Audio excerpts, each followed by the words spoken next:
Queridos irmãos, queridas irmãs, então esse vídeo é de número 102, Nosso Lar, Amor, Alimento das Almas. A veras, se aprendêssemos realmente o verdadeiro significado do amor, amor esse que sustenta a criação de Deus. Pois até as amebas se amam.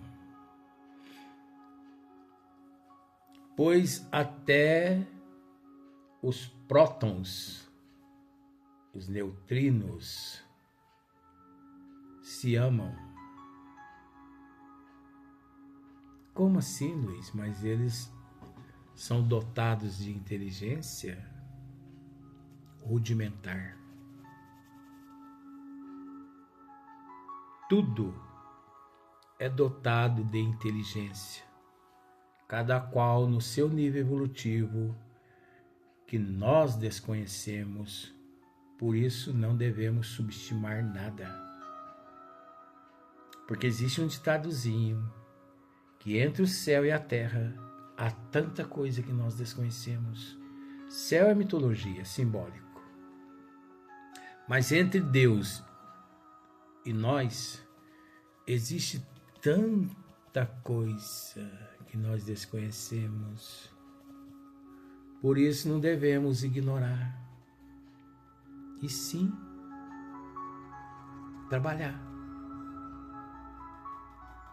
Você sabia que até as amebas se amam? Pois nós passamos lá pelas amebas. Nós fizemos esse percurso. Nós fomos criados simples e ignorantes, ignorante de conhecimento, mas todos propensos à grandeza, à evolução. Sabíamos que tudo à nossa frente era grande, mas que dependeria de nossa capacidade seguir a trajetória evolutiva. Mas naquele percurso, devido à nossa ignorância de conhecimento, tivemos auxílio e continuamos ainda tendo auxílio dos mensageiros divinos que nos proporciona e que nos impulsiona.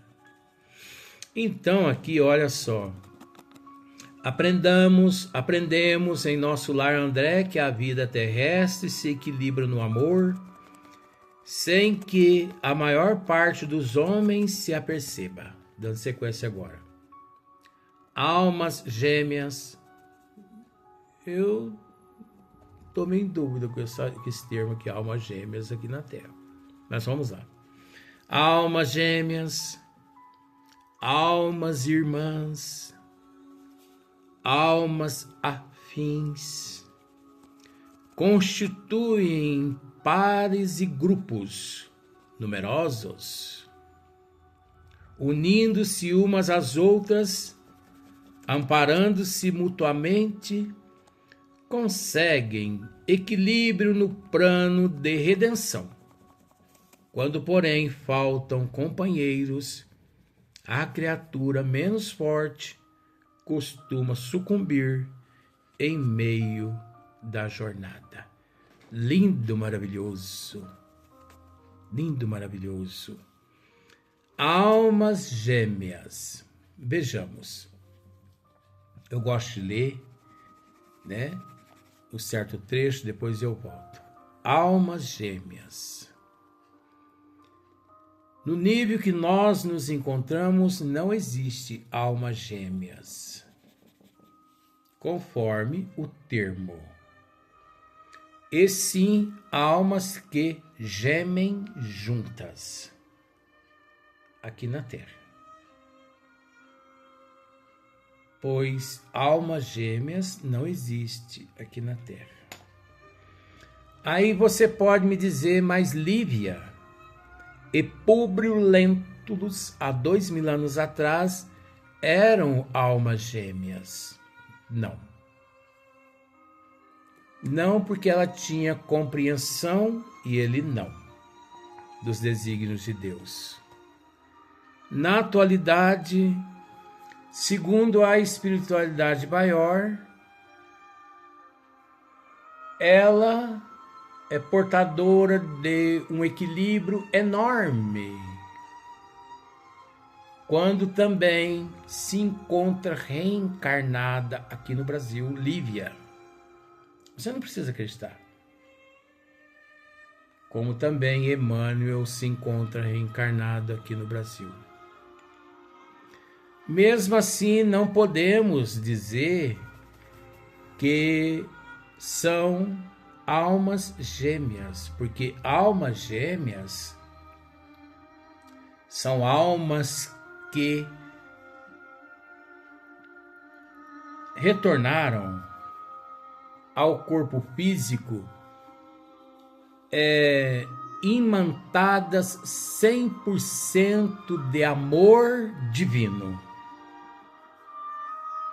e renúncia total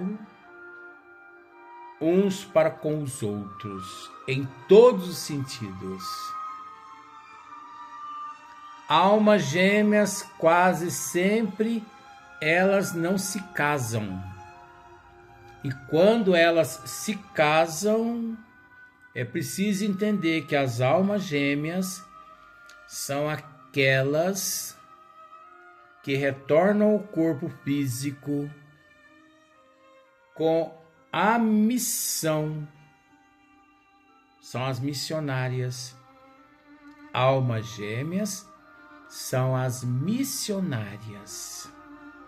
Chico Xavier era alma gêmea. Divaldo Pereira Franco, alma gêmea. Mas a alma gêmea, Chico Xavier, não casou com ninguém? Não. Chico não casou com nenhuma mulher, mas casou com a humanidade toda.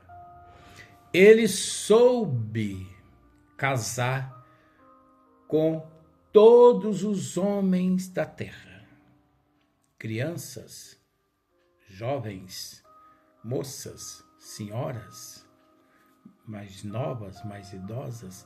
Ele soube casar e respeitá-los a todos.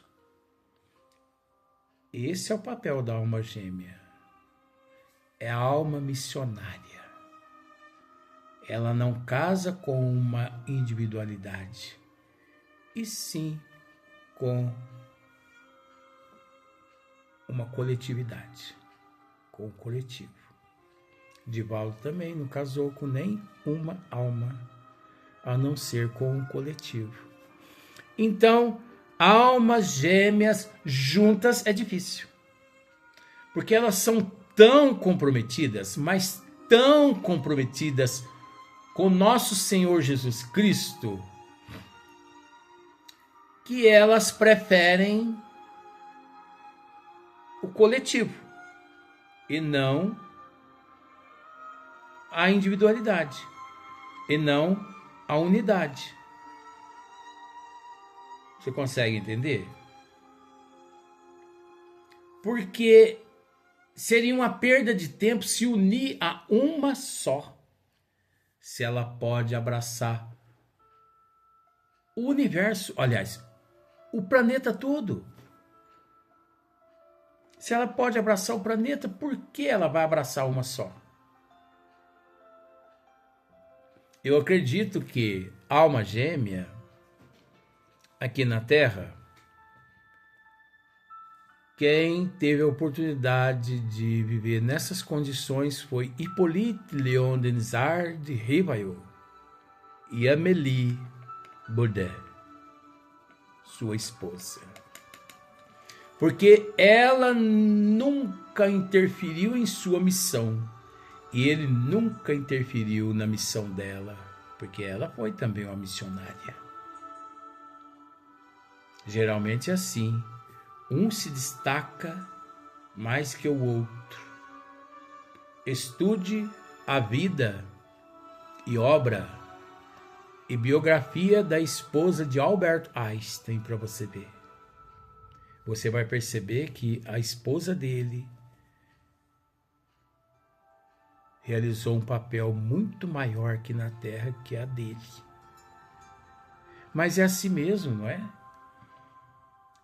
Alguém tem que ficar escondido para que o outro floresça e ilumine.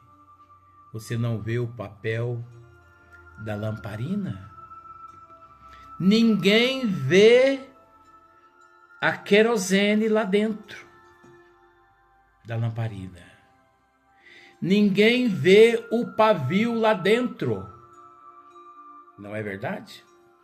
Não tem aquele pavio que eles colocam dentro da lamparina? Ninguém vê.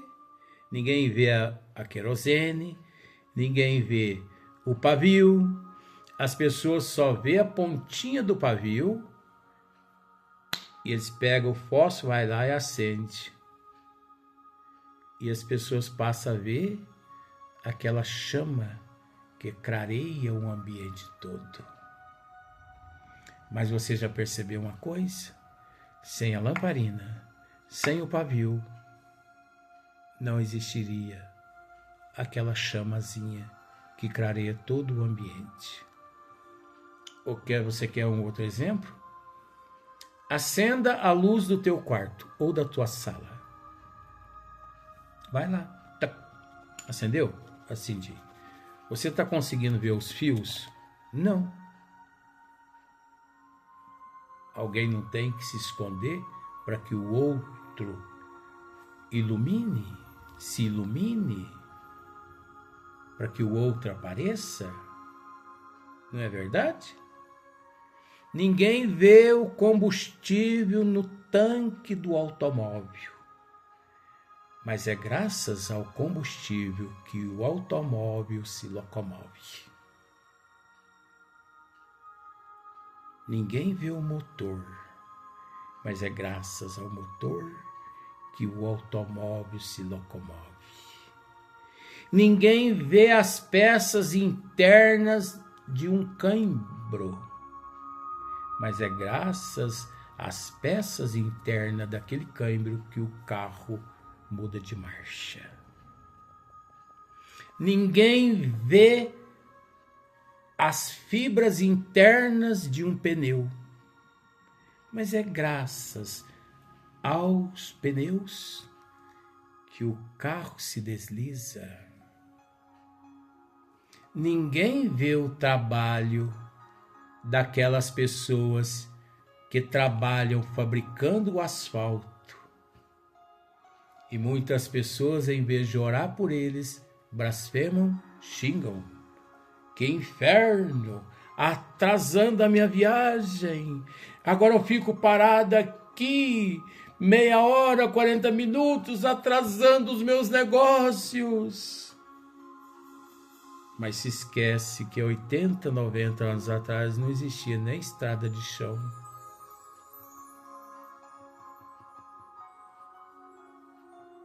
Quanta coisa, gente. Vamos à farmácia e hoje nós encontramos na farmacopeia praticamente quase que tudo. Compramos, levamos para casa, tomamos e não agradecemos a Deus pelos laboratórios, pelos cientistas que passam anos e anos estudando uma fórmula. Nós não agradecemos as cobaias, os ratinhos cobaias. A humanidade, com todo respeito, é muito ingrata. Nós não agradecemos o oxigênio que recebemos.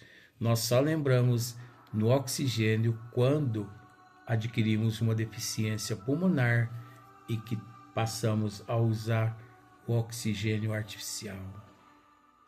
Nós não agradecemos as vistas, só agradecemos quando começamos a perdê-las.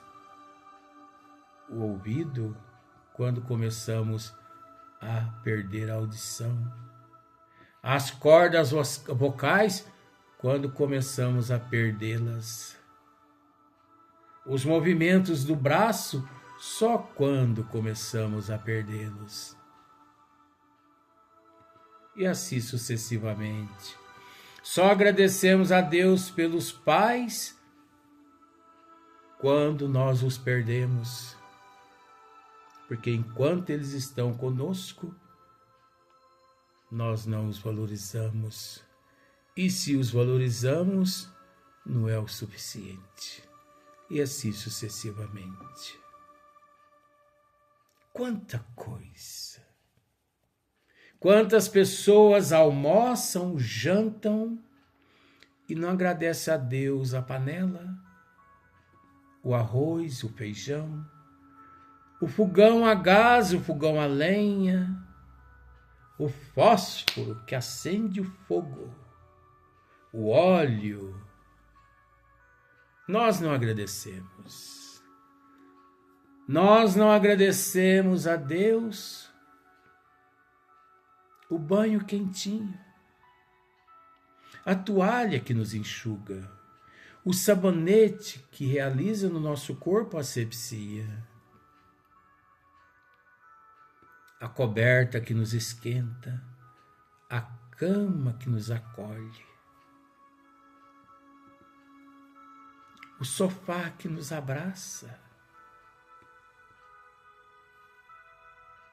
Enfim, quanta ingratidão. Nós nos alimentamos e não nos lembramos do homem do campo, que lá na roça tudo produz para que chegue até as gôndolas. Nós não agradecemos ao nosso emprego. É pouco, mas o suficiente para nos sustentar no corpo físico. Nós só agradecemos depois que perdemos, lamentamos depois que perdemos. É isso que Judite aqui está querendo nos dizer. Aprendamos em nosso lar, André, que a vida terrestre se equilibra no amor, sem que a maior parte dos homens se aperceba. Acabei de descrever em partes a ingratidão nossa perante os desígnios de Deus. A vida, o oxigênio, poder levantar todos os dias de manhã, encher os pulmões de oxigênio e devolver o gás carbônico na atmosfera. Quantas pessoas que não podem fazer isso? Mas quem pode, não agradece. Quantas pessoas vão à padaria e não agradecem aquelas moças que lá trabalham nos servindo, pois achamos que elas são obrigadas, porque são escravas, porque elas estão ganhando para nos servir. Quanta ignorância! Nós não paramos para agradecer os gari, que todos os dias varrem nossas ruas, o caminhão de lixo que passa pegando o lixo. Se não fosse eles, a cidade entraria num estado de putrefação e de odor fétido na natureza. Nós não agradecemos. Nós não agradecemos a guarda, os policiais. Nós não agradecemos os médicos, os enfermeiros, os farmacêuticos, os psiquiatras, os assistentes sociais. Nós não agradecemos os pastores evangélicos, os padres, os espíritas, os umbandistas, pelo trabalho que realizam, tentando trazer de volta ao rebanho de Jesus as ovelhas que se desgarraram. Quanta coisa passamos que se passa despercebido às nossas sensibilidades. Quanta tecnologia que não prestamos atenção.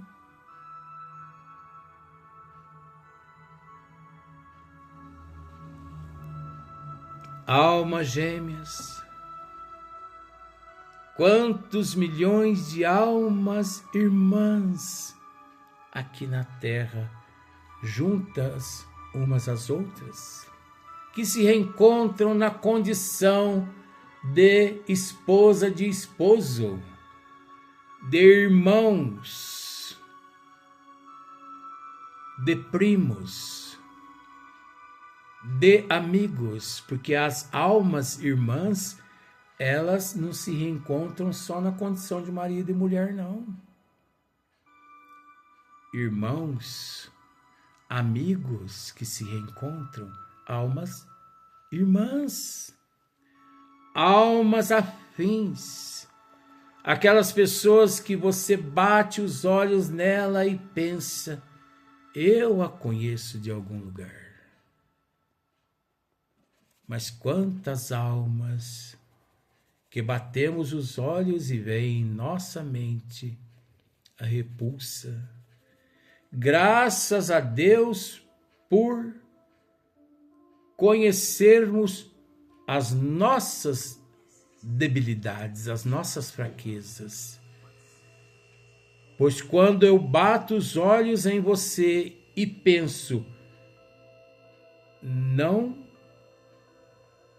gostei dessa pessoa, odeio essa pessoa, devo dar graças a Deus por saber que não te amo, que não gosto de você, que te detesto. Devo agradecer a Deus, porque assim sei onde encontra em mim a minha pobreza. E sabendo, eu só tenho que trabalhar para hoje ser melhor que ontem, amanhã melhor que hoje. Para te reconquistar novamente. Porque essa repulsa trouxemos de existências passadas, tendo nesta existência a oportunidade da redimissão. E nada melhor que a oportunidade da reparação dos débitos. Porque é importante aquele que erra reconhecer que errou. Segundo, pedir perdão. Terceiro, reparar os erros. Então, se eu sei que eu não gosto de você, devo dar graças a Deus por eu saber onde encontra-se em mim a falha e onde eu devo trabalhar para hoje ser melhor que ontem. Assim, logo eu te reconquisto através da redimissão, da humildade e da paciência. E não, se eu te odeio, quero te ver longe de mim. Não adianta desviar-se do que eu plantei. pois eu desvio de você hoje, mas lá na frente eu hei de me reencontrar com você, e provavelmente em situações piores às que me encontro nesse instante. Então, almas afins constituem pares e grupos, é o que nós dissemos, pares, casais, grupos, amigos, parentes, irmãos, sociedade, humanidade, coletivo. Porque é preciso aprender a amar a unidade, como é preciso aprender a amar o coletivo, porque é no coletivo que encontra-se a família cósmica universal. Pares e grupos numerosos, unindo-se umas às outras, amparando-se mutuamente,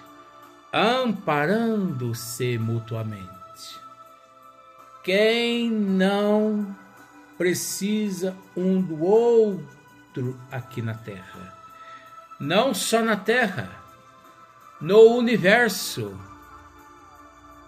Deus não precisa do auxílio de ninguém, mas Deus entrega a tua criação, que a tua criação cuide de tua criação.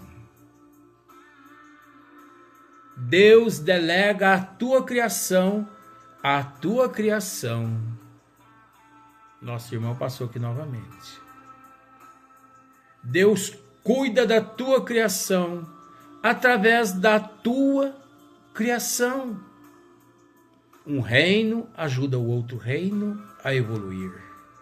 E assim sucessivamente, até os querubim, até os... Nosso irmão passou novamente agora, você percebeu, viu só? Então, amparando-se mutuamente, conseguem equilíbrio no plano de redenção.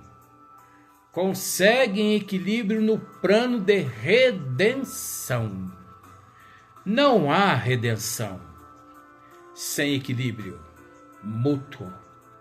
Não há redenção sem amor. Não há redenção sem disciplina. Não há redenção sem humildade. Não há redenção, não há ascensão.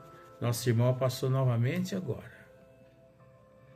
Quando, porém, faltam companheiros, olha que interessante. Quando, porém, faltam companheiros, a criatura menos forte costuma sucumbir em meio da jornada. Nós vamos voltar nesse mesmo parágrafo em outro vídeo, em outro dia, para explicar esta questão. Quando, porém, falta companheiros, a criatura menos forte costuma sucumbir em meio da jornada. Isso é muito profundo. No próximo vídeo nós vamos tentar explicar, só para você ver o quanto é profundo. Até o próximo vídeo.